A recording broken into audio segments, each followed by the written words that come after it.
Arten der Rede. Man sollte immer daran denken, dass es 3 Arten von Reden gibt. Von der ersten Art sollte man sich fernhalten, da sie völlig schädlich ist. Die zweite Art ist reine Zeitverschwendung, was am Tag des jüngsten Gerichts sehr bedauerlich sein wird. Diese Art von Reden ist weder nützlich noch schädlich. Die letzte Art, man sollte sich mit nützlicher Sprache beschäftigen. Dieser Struktur zufolge sollten 2/3 der Sprache aus dem eigenen Leben verbannt werden. Kümmere dich um dein Geschäft. Die erste Gefahr der Zunge besteht darin, über Dinge zu sprechen, die einen nichts angehen. Eine Person, die diese Haltung einnimmt, verliert ihre kostbare Zeit. Alles kann man kaufen, außer mehr Zeit. Zeitverschwendung wird für eine Person im Jenseits ein großes Bedauern sein, wenn sie die Belohnung derjenigen sieht, die ihre Zeit richtig genutzt haben. Auch wenn manche Dinge, die von einer Person geäußert werden, die sich nicht um ihre Angelegenheiten kümmert, nicht sündhaft sind, ist es offensichtlich, dass sie es versäumt hat, ihre Zeit produktiver zu nutzen. Aus diesem Grund erklärte der heilige Prophet Muhammad, Friede und Segen seien auf ihm, in einem Hadith in Sunan ibn Majah Nummer 3976, dass eine Person ihren Islam nicht vervollkommnen kann, bis sie sich von Dingen fernhält, die sie nichts angehen. Die Definition des Sprechens über etwas, das eine Person nicht betrifft, lautet: Wenn eine Person sich entscheidet, bei dieser Art von Rede zu schweigen, ist sie nicht sündig, noch verursachen sie durch ihr Schweigen irgendeinen Schaden. In Wirklichkeit sollte man nicht einmal über Dinge sprechen, die einen betreffen, es sei denn, es ist zu einem geeigneten Zeitpunkt und am richtigen Ort. Das Ignorieren dieses Ratschlags führt nur zu Problemen für den Sprecher und andere. Fragen zu Dingen zu stellen, die einen nichts angehen, ist ein weit verbreitetes Problem in der heutigen Gesellschaft. Menschen fragen oft nach solchen Dingen und zwingen andere, die die Dinge lieber privat halten möchten, entweder zu lügen, direkte Antworten durch Tricks zu vermeiden oder sie zu ignorieren, was unhöflich wirkt. Ein Muslim sollte rücksichtsvoller sein und nur nach allgemeinen Dingen fragen, die ihn betreffen. Wer seine Rede Dingen widmet, die ihn nicht betreffen, wird nicht über Dinge sprechen können, die ihn betreffen. Und wer seine Bemühungen wirklich auf Dinge richtet, die ihn betreffen, wird keine Zeit finden, über Dinge zu sprechen, die ihn nicht betreffen. Letztere sind die Erfolgreichen, die ihre Zunge auf die richtige Weise einsetzen. Wenn man wirklich über all die Auseinandersetzungen nachdenkt, die man hatte, wird einem klar, dass die meisten davon dadurch verursacht wurden, dass jemand über etwas sprach, das einen nichts anging. Stellen Sie sich vor, wie viele Auseinandersetzungen man vermeiden könnte, wenn man diese Haltung einfach vermeidet. Unnötige Rede. Die zweite Gefahr der Zunge ist unnötiges Reden. In den meisten Fällen wird dies nicht als Sünde angesehen. Aber wie im vorherigen Kapitel erwähnt, führt es dazu, dass man seine kostbare Zeit vergeudet, was man im Jenseits sehr bereuen wird. Darüber hinaus führt unnötiges Reden normalerweise zu sündiger Sprache wie b. Verleumdung. Man sollte bedenken, dass die eigene Sprache tatsächlich ein Brief ist, den man an Allah, den Erhabenen, schreibt. Es wäre demütigend für eine Person, diesen Brief mit überflüssigen Worten zu füllen, die weder ihr noch anderen in dieser oder der nächsten Welt von Nutzen sind. Tatsächlich hat der heilige Prophet Muhammad, Friede und Segen seien auf ihm, in einem Hadith in Sahih Bukhari, Nummer 2408 darauf hingewiesen, dass Allah, der Erhabene, es hasst, wenn Menschen nutzlose Worte äußern. Aus vielen Hadithen geht klar hervor, dass der heilige Prophet Muhammad, Friede und Segen seien auf ihm, keine unnötigen Worte äußerte und eine Abneigung dagegen zeigte. Ein Beispiel hierfür ist in einem Hadith in Imam Bukhari, Adab al-Murad Nummer 211 festgehalten. Daher ist es die Pflicht eines Muslims, diese Eigenschaft zu vermeiden. Streiten. Die dritte Gefahr der Zunge ist das Streiten mit anderen. Der heilige Prophet Muhammad, Friede und Segen seien auf ihm, hat Muslime davor gewarnt, mit anderen zu streiten. Dies wird in einem Hadith empfohlen, der in Imam Bukhari, Adab al-Murad Nummer 394 zu finden ist. In den meisten Fällen führt Streiten und Debattieren mit anderen nur zu wachsender Feindschaft zwischen den Menschen. Tatsächlich akzeptiert man die Wahrheit nur sehr selten durch Argumentation. Es ist wichtig zu verstehen, dass es einen großen Unterschied macht, ob man die Wahrheit auf schöne, freundliche und respektvolle Weise präsentiert oder mit jemandem darüber streitet. Aus diesem Grund sollte die Verbreitung des Wortes des Islam denen überlassen werden, die die richtigen Eigenschaften angenommen haben. Streiten wird so sehr verabscheut, dass der heilige Prophet Muhammad, Friede und Segen seien auf ihm, in einem Hadith, der in Sunan Abu Dawud Nummer 4800 zu finden ist, demjenigen, der auf das Streiten verzichtet, selbst wenn seine Meinung richtig ist, ein Haus am Rande des Paradieses versprochen hat. Tatsächlich geht ein Mensch laut einem Hadith in Jami at-Tirmidhi, Nummer 3253, nur dann von der rechten Führung ab, wenn er eine streitlustige Haltung einnimmt. Kapitel 43 Az-Zukruf, Vers 58. Sie haben es den Vergleich nicht als bloßes Argument vorgebracht. Aber in Wirklichkeit sind sie ein streitlustiges Volk. Ständiges Streiten, selbst wenn es um die Wahrheit geht, kann dazu führen, dass man Beweise verdreht und falsch interpretiert, nur um eine Debatte zu gewinnen. Das ist böse, da es nicht nur den Handelnden, sondern auch diejenigen, die der Debatte zuhören, in die Irre führt. In einem Hadith in Sunan ibn Majah, Nummer 254, wird denjenigen, die nach Wissen streben, um andere durch Argumentation und Debatten lächerlich aussehen zu lassen, eine strenge Warnung vor dem Höllenfeuer ausgesprochen. In den meisten Fällen ist Streiten unnötig und führt zu weiteren Problemen für alle. Es ist besser, jemanden, der Unwahrheiten von sich gibt, zu ignorieren, als mit ihm zu streiten, denn sein eigentliches Motiv ist es, einen Streit anzuzetteln. Wer diese Mentalität vertritt, möchte nur mit seinem Wissen und seiner Überlegenheit angeben, was zu der bösen Eigenschaft des Stolzes führt. Wie in einem Hadith in Sahih Muslim Nummer 265 bestätigt wird, wird eine Person mit einem Atomgewicht Stolz in ihrem Herzen nicht ins Paradies kommen. Zusammenfassend lässt sich sagen, dass jemand, der eine streitlustige Haltung einnimmt, nie inneren Frieden finden wird, da er ständig wütend auf diejenigen sein wird, die seine Meinung in Frage stellen. Wenn eine Person Frieden möchte, sollte sie aufhören zu streiten. Schimpfwörter. Die nächste Gefahr der Zunge ist die obszöne Sprache. Diese Angewohnheit ist zweifellos eine Sünde. Derjenige, der obszön und übel redet, wird von Allah, dem Erhabenen, gehasst. Dies wird in einem Hadith bestätigt, der in Jami at-Tirmidhi Nummer 2002 zu finden ist. Derjenige, der Allah, den Erhabenen, erzürnt, ist weit entfernt von seiner Gnade und daher in beiden Welten anfälliger für Bestrafung. Schimpfwörter sind Äußerungen, die gegen Anstand und gute Manieren verstoßen. Dazu gehören Fluchen und die Verwendung schamloser Sprache. Wo immer möglich, sollte man auf etwas indirekt verweisen, anstatt schamlose Sprache zu verwenden. Der heilige Prophet Muhammad, Friede und Segen seien auf ihm, hat in einem Hadith in Jami at-Tirmidhi, Nummer 1977 klargestellt, dass ein wahrer Gläubiger keine Schimpfwörter äußert. Wer dies also zu seiner Gewohnheit macht, sollte seinen Glauben überprüfen und diese schlechte Eigenschaft aufrichtig bereuen. Tatsächlich hat der heilige Prophet Muhammad, Friede und Segen seien auf ihm, in einem Hadith in Jami at-Tirmidhi, Nummer 2027, die Verwendung von Schimpfwörtern als eine Form der Heuchelei bezeichnet. Einem schamlosen Menschen zu antworten ist dumm und führt nur zu Sünden. Eine Person begeht beispielsweise eine schwere Sünde, wenn sie ihre eigenen Eltern misshandelt. Laut einem Hadith in Sahih Muslim Nummer 5973 geschieht dies, wenn eine Person die Eltern einer anderen Person misshandelt und diese im Gegenzug ihre Eltern misshandelt. Kein Muslim sollte sich bemühen, seine Zunge zu reinigen, indem er nur vernünftige Worte ausspricht, sonst könnte er ein böses Wort sagen, das ihn tiefer in die Hölle sinken lässt als die Entfernung zwischen Ost und West dieser Welt. Dies wird in einem Hadith bestätigt, der in Sahih Muslim Nummer 7481 zu finden ist.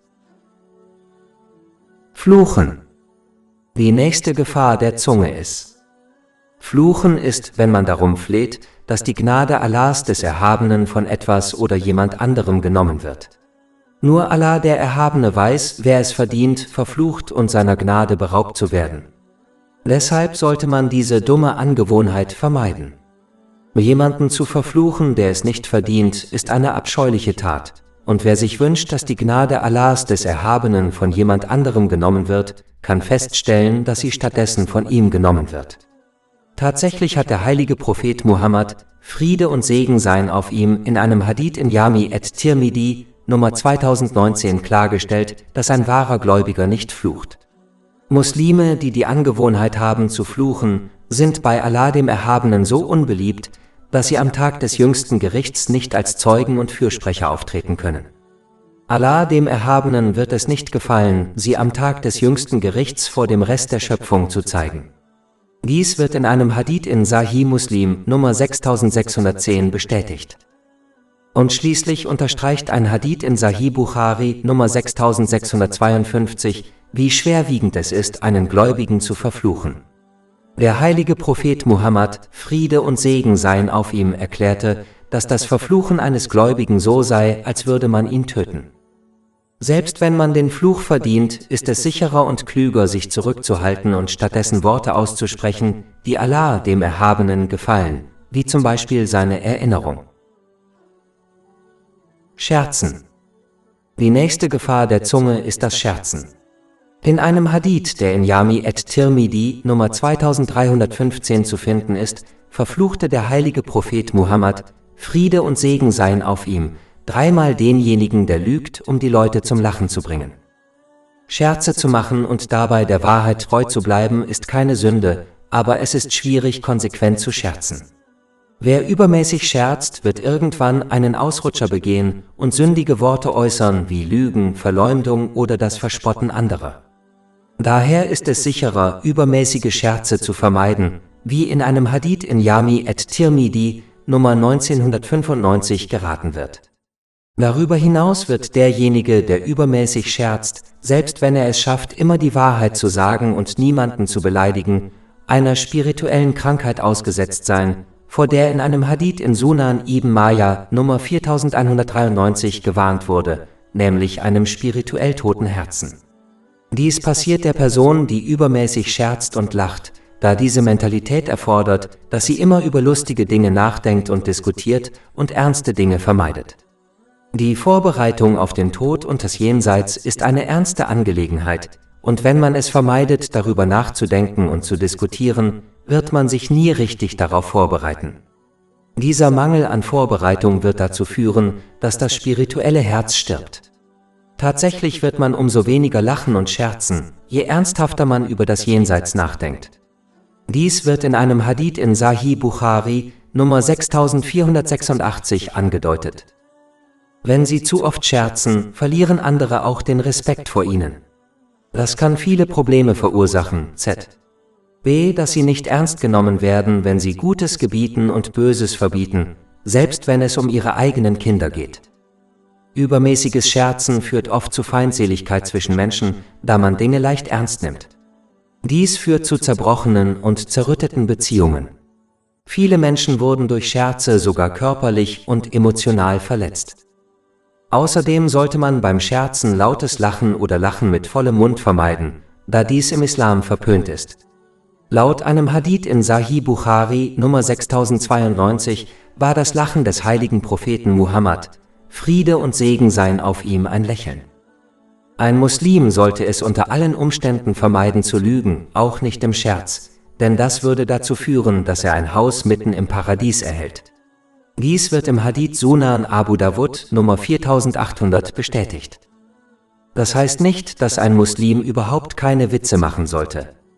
Ab und zu Witze zu machen und dabei andere Sünden wie Lügen zu vermeiden, ist akzeptabel, da der heilige Prophet Muhammad, Friede und Segen seien auf ihm, gelegentlich Witze machte. Das wird in einem Hadith in Jami at-Tirmidhi, Nummer 1990 bestätigt. Übermäßiges Scherzen ist verpönt und eine Sünde, wenn es mit einer Sünde in Verbindung steht. Es ist eine Sünde, eine Überlieferung des heiligen Propheten Muhammad, Friede und Segen seien auf ihm, absichtlich falsch zu interpretieren, um die eigenen Wünsche zu erfüllen. Wenn der heilige Prophet Muhammad, Friede und Segen seien auf ihm, selten Witze machte, ohne damit eine der damit verbundenen Sünden zu begehen, dann sollten Muslime dasselbe tun und die Grenzen nicht überschreiten, um ihre eigenen Wünsche zu erfüllen. Außerdem besteht ein großer Unterschied zwischen Fröhlichkeit gegenüber anderen, wie B. Lächeln und übermäßigem Scherzen. Fröhlichkeit ist ein Segen Allahs, des Erhabenen, gemäß einem Hadith in Imam Bukhari, Adab al-Murad Nummer 301. Sogar Lächeln, um anderen ein gutes Gefühl zu geben, wird gemäß einem Hadith in Jami at-Tirmidhi Nummer 1970 als Akt der Nächstenliebe bezeichnet. Man sollte also nicht glauben, dass das Vermeiden übermäßiger Scherze bedeutet, dass die Leute immer traurig und deprimiert sein sollten. Andere verspotten. Die nächste Gefahr der Zunge besteht darin, andere zu verspotten. Andere zu verspotten bedeutet, dass man die Fehler anderer lächerlich macht und hervorhebt, um andere zum Lachen zu bringen und sie herablassend zu behandeln. Dies kann durch Taten oder Worte geschehen. In den meisten Fällen ist dies eine Sünde, da es die Herabwürdigung und Beleidigung anderer beinhaltet. Es ist keine Sünde, wenn sich die Gefühle der verspotteten Person nicht negativ ändern und wenn keine sündigen Worte verwendet werden. Dies ist insbesondere in der heutigen Zeit äußerst selten. Spott wurde von Allah, dem Erhabenen, verboten. Kapitel 49 Al-Hujurat, Vers 11. Ihr Gläubigen, kein Volk soll sich über ein anderes Volk lustig machen, vielleicht sind sie besser als jene, und keine Frauen sollen sich über Frauen lustig machen, vielleicht sind sie besser als sie. Und beleidigt einander nicht und gebt einander keine Spitznamen. Der heilige Prophet Muhammad, Friede und Segen seien auf ihm, hat in einem Hadith in Jami at-Tirmidhi, Nummer 2505 gewarnt, dass derjenige, der einen anderen wegen einer Sünde verspottet, die dieser bereut hat, nicht sterben wird, bis er dieselbe Sünde begangen hat. Es ist wichtig für Muslime, diese Eigenschaft zu vermeiden, da sie in den meisten Fällen Feindseligkeit zwischen Menschen schafft und dies immer zu zerbrochenen oder zerbrochenen Beziehungen führt. Falsche Versprechungen. Die nächste Gefahr der Zunge sind falsche Versprechungen. Wer ein falsches Versprechen macht, hat die Absicht, es zu brechen, was eine Sünde ist, da es ein Zweig der Heuchelei ist, gemäß dem Hadith in Sahih Bukhari, Nummer 2749. Ein Hadith in Sahih Muslim, Nummer 213, fügt hinzu, dass die Person, die sich auf diese Weise verhält, einen Aspekt der Heuchelei angenommen hat, selbst wenn sie betet, fastet und behauptet, ein Muslim zu sein. Der heilige Koran hat klargestellt, dass alle Versprechen mit der Absicht gemacht werden müssen, sie zu erfüllen. Kapitel 5 Al-Ma'idah, Vers 1. Ihr Gläubigen, erfüllt alle Verträge. Es ist keine Sünde für den, der fest vorhat, sein Versprechen zu erfüllen, aber aus einem triftigen Grund daran gehindert wird. Muslime sollten sich bemühen, diese Art der Heuchelei nicht zu übernehmen, sonst könnten sie am Tag des jüngsten Gerichts wie einer von ihnen gerichtet werden. Ein Muslim sollte niemals auf eine Weise handeln, die Allah, dem Erhabenen, missfällt, selbst wenn dies seinen Wünschen oder Eiden widerspricht. Leider sind einige Muslime äußerst stur, wenn es darum geht, ihr Wort zu halten, selbst wenn dies zum Ungehorsam gegenüber Allah, dem Erhabenen, führt. Beispielsweise brechen sie möglicherweise aus nichtigen Gründen die Verbindung zu anderen ab und weigern sich, sich zu ändern, weil sie einen dummen Eid geschworen haben. Dies führt nur zu Feindseligkeit und zerrütteten Beziehungen. Ein Hadith in Sunan an-Nasai, Nummer 3876, warnt Muslime davor, ihre Eide auf eine Weise zu erfüllen, die Allah, dem Erhabenen, missfällt, da dieser Eid nur für den Teufel bestimmt ist. Ein Muslim sollte niemals standhaft im Ungehorsam gegenüber Allah, dem Erhabenen, sein, da dies nur Sturheit ist und nichts mit dem Islam zu tun hat. Ein Muslim sollte stattdessen standhaft im Gehorsam gegenüber Allah, dem Erhabenen, sein, indem er seine Gebote erfüllt, seine Verbote missachtet und dem Schicksal gemäß den Überlieferungen des heiligen Propheten Muhammad, Friede und Segen seien auf ihm, mit Geduld entgegentritt. Dies ist wahre Standhaftigkeit und führt zur Gnade Allahs, des Erhabenen. Der folgende Vers entschuldigt diejenigen, die in ihrer Rede keine Eide schwören wollen. Darüber hinaus erinnert dieser Vers Muslime an die Grundlage des Islam, nämlich die Absicht des Einzelnen. Danach wird jede Tat beurteilt und sie wird einen am Tag des jüngsten Gerichts in die Hölle oder ins Paradies führen. Kapitel 2 Al-Baqarah, Vers 225. Allah beschuldigt euch nicht für das, was in euren Eiden unbeabsichtigt war, sondern er beschuldigt euch für das, was eure Herzen verdient haben. Dennoch sollte sich ein Muslim diese Angewohnheit nicht aneignen, da sie im Islam verpönt ist und in beiden Welten zu Problemen führt. Liegen. Die nächste Gefahr der Zunge ist wahrscheinlich die häufigste Sünde, die mit der Zunge begangen wird, nämlich das Lügen. Lügen ist inakzeptabel, egal ob es sich um eine kleine Lüge handelt, die oft als Notlüge bezeichnet wird, oder wenn man aus Spaß lügt. Alle diese Arten von Lügen sind verboten. Tatsächlich wurde derjenige, der lügt, um andere zum Lachen zu bringen, also nicht um jemanden zu täuschen, in einem Hadith, der in Jami at-Tirmidhi Nummer 2315 zu finden ist, dreimal verflucht. Eine weitere beliebte Lüge, die Menschen oft aussprechen, weil sie glauben, dass es keine Sünde ist, ist das Lügen gegenüber Kindern. Laut Hadithen wie dem in Sunan Abu Dawud Nummer 4991 ist dies zweifellos eine Sünde. Es ist schlichtweg dumm, Kinder anzulügen, da sie diese sündige Angewohnheit nur von den Älteren übernehmen, die sie anlügen. Sich auf diese Weise zu verhalten, zeigt, dass das Lügen von Kindern akzeptabel ist, obwohl es gemäß den Lehren des Islam nicht akzeptabel ist. Nur in sehr seltenen und extremen Fällen ist das Lügen akzeptabel, beispielsweise wenn es darum geht, das Leben einer unschuldigen Person zu schützen. Es ist wichtig, das Lügen zu vermeiden, da es laut einem Hadith aus Jami at-Tirmidhi Nummer 1971 zu anderen Sünden wie Verleumdung und Verspottung anderer führt. Dieses Verhalten führt zu den Toren der Hölle. Wenn eine Person weiterhin lügt, wird sie von Allah, dem Erhabenen, als großer Lügner bezeichnet. Man muss kein Gelehrter sein, um vorherzusagen, was am Tag des jüngsten Gerichts mit einer Person geschehen wird, die von Allah, dem Erhabenen, als großer Lügner bezeichnet wurde. Alle Muslime sehnen sich nach der Gesellschaft der Engel, doch wenn jemand lügt, wird ihm ihre Gesellschaft verwehrt.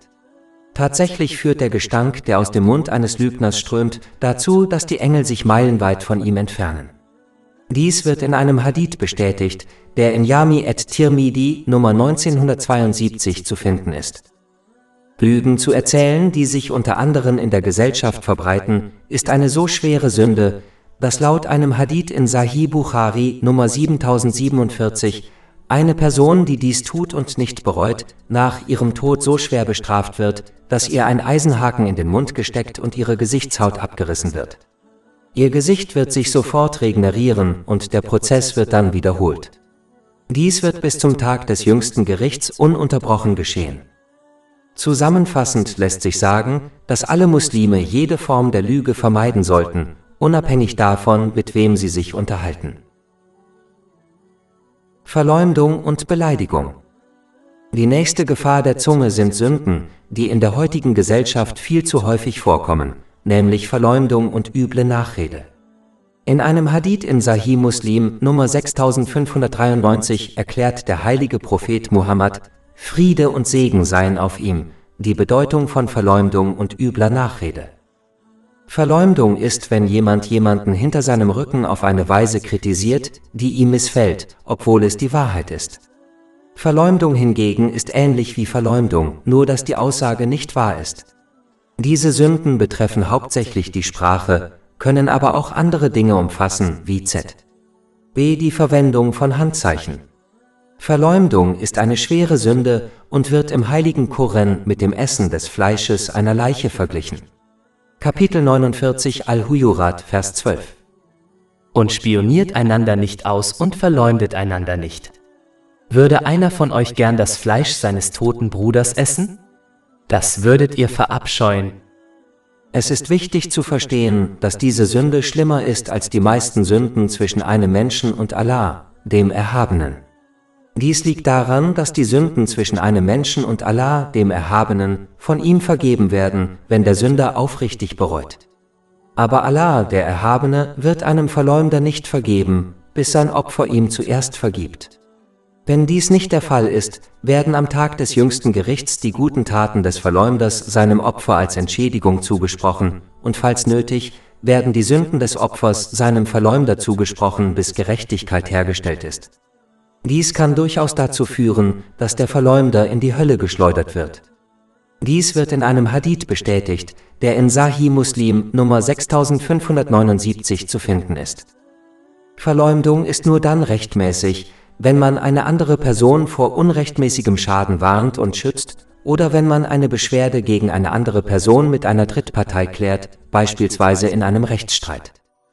Man sollte Verleumdung und üble Nachrede vermeiden, indem man sich zunächst über die schlimmen Folgen dieser schweren Sünden informiert. Zweitens sollte man nur Worte äußern, die man auch gerne vor der anderen Person sagen würde, wohl wissend, dass diese es nicht als Beleidigung auffassen würde. Drittens sollte ein Muslim nur dann Worte über andere äußern, wenn es ihm nichts ausmacht, wenn jemand anderes diese oder ähnliche Worte über ihn sagt. Das heißt, er sollte über andere so sprechen, wie er möchte, dass die Leute über ihn sprechen. Schließlich sollte sich ein Muslim darauf konzentrieren, seine eigenen Fehler zu beheben, und wenn er dies aufrichtig tut, wird er davon absehen, über andere zu lästern und sie zu verleumden. Die nächste Gefahr der Zunge ist die Verbreitung von bösartigem Klatsch, also das Erzählen von Geschichten. In einem Hadith, der in Sahih Muslim Nummer 290 zu finden ist, warnte der heilige Prophet Muhammad, Friede und Segen seien auf ihm, dass derjenige, der bösartigen Klatsch verbreitet, nicht ins Paradies kommen wird. Das ist derjenige, der Gerüchte verbreitet, ob sie nun wahr sind oder nicht, und das führt zu Problemen zwischen Menschen, zu zerrütteten und zerbrochenen Beziehungen. Das ist eine böse Eigenschaft, und diejenigen, die sich so verhalten, sind in der Tat menschliche Teufel, denn diese Mentalität gehört niemand anderem als dem Teufel. Er versucht immer Trennung zwischen Menschen zu verursachen. Allah, der Erhabene, hat diese Art von Menschen im heiligen Koran verflucht. Kapitel 104 Al-Humaza, Vers 1. Wehe jedem Verleumder und jedem Verleumder. Wie kann man von Allah, dem Erhabenen, erwarten, dass er ihre Probleme löst und sie segnet, wenn dieser Fluch sie umgibt? Das Erzählen von Geschichten ist nur dann akzeptabel, wenn man andere vor einer Gefahr warnt. Es ist die Pflicht eines Muslims, Verleumdern keine Beachtung zu schenken, da es sich um böse Menschen handelt, denen man nicht trauen oder denen man nicht glauben sollte. Kapitel 49 Al-Hujurat, Vers 6. Ihr Gläubigen, wenn ein Ungehorsam mit Informationen zu euch kommt, dann forscht nach, damit ihr nicht aus Unwissenheit einem Volk Schaden zufügt. Ein Muslim sollte dem Verleumder verbieten, mit dieser schlechten Eigenschaft fortzufahren und ihn auffordern, aufrichtig zu bereuen. Wie im heiligen Koran geboten, sollte ein Muslim keinen Groll gegen die Person hegen, die angeblich etwas Schlechtes über ihn gesagt hat. Kapitel 49 Al-Hujurat, Vers 12. Ihr Gläubigen, vermeidet viele negative Annahmen. Gewiss ist manche Annahme eine Sünde. Derselbe Vers lehrt Muslime, nicht zu versuchen, die Wahrheit des Verräters durch Ausspionieren anderer zu beweisen oder zu widerlegen. Kapitel 49 Al-Hujurat, Vers 12. Und spioniere nicht. Stattdessen sollte der Verleumder ignoriert werden. Ein Muslim sollte die Informationen, die ihm der Verleumder gegeben hat, keiner anderen Person gegenüber erwähnen oder den Verleumder erwähnen, da dies ihn selbst ebenfalls zum Verleumder machen würde. Muslime sollten das Erzählen von Gerüchten und die Gesellschaft von Gerüchtemachern vermeiden, da diese niemals Vertrauen oder Gesellschaft verdienen, solange sie nicht aufrichtig bereuen. Zweigesichtig. Die nächste Gefahr der Zunge ist die Doppelzüngigkeit. Das ist der Fall, wenn eine Person ihr Verhalten je nachdem, mit dem sie interagiert, ändert, um ihm zu gefallen und weltliche Dinge wie Respekt und Ruhm zu erlangen. Der heilige Prophet Muhammad, Friede und Segen seien auf ihm, hat in einem Hadith in Sunan Abu Dawud, Nummer 4873 gewarnt, dass jeder, der eine doppelzüngige Mentalität annimmt, am Tag des jüngsten Gerichts 2 feurige Zungen haben wird. Es ist die Pflicht eines Muslims, in seiner Rede und seinen Taten ehrlich und konsequent zu bleiben und bei all seinen Aktivitäten nur das Wohlwollen Allahs, des Erhabenen, zu suchen. Derjenige, der sich auf diese Weise verhält, wird von Allah, dem Erhabenen, vor allen langfristigen negativen Auswirkungen geschützt, die sich aus einer durchgängigen Ehrlichkeit ergeben können. Aber derjenige, der dem Weg der Heuchler folgt, wird die Gnade und den Schutz Allahs, des Erhabenen, verlieren, sodass er blindlings in die Irre geführt wird. Allah, der Erhabene, wird dafür sorgen, dass ihre bösen Absichten früher oder später den Menschen, denen sie gefallen wollen, ans Licht kommen, sodass sie weltliche Segnungen nicht erlangen und von ihrer Gesellschaft verabscheut werden. Diese weltliche Strafe ist gering im Vergleich zu der Strafe, die ihnen im Jenseits bevorsteht, sofern sie nicht aufrichtig bereuen. Übermäßiges Loben.